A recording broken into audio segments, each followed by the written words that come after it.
Happy Wednesday, friends. Welcome back to Storytime with ELC Pinellas. Today we're going to be reading The Foolish Tortoise, written by JRichard Buckley and illustrated by Eric Carle. Do you remember the parts of our book? We have our front cover, we have our back cover, and we have the spine that holds our book together. Now, based on our title, The Foolish Tortoise, what do you think today's story is about? Let's find out. The Foolish Tortoise.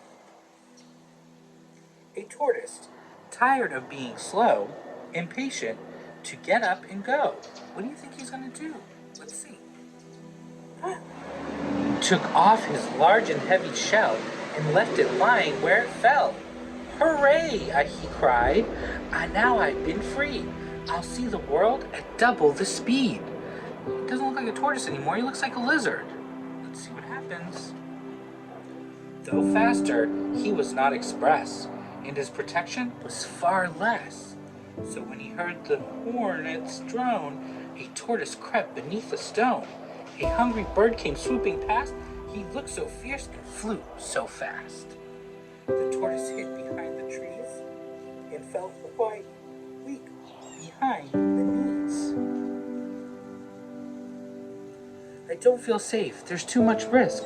If only I could be more brisk. He headed to the river bed.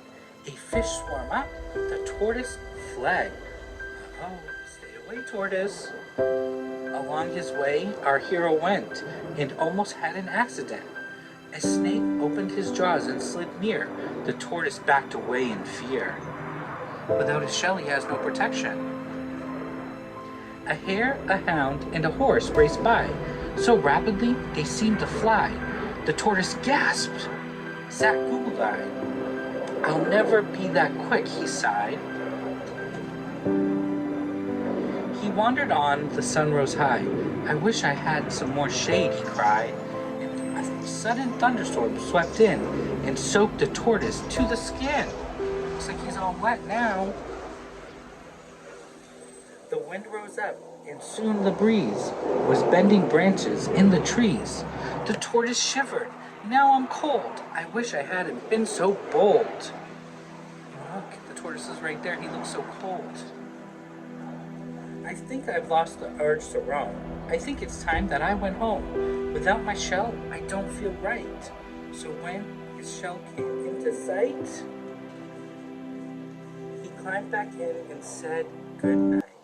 Good night, tortoise. And that's the end of our story, The Foolish Tortoise. Have a great day.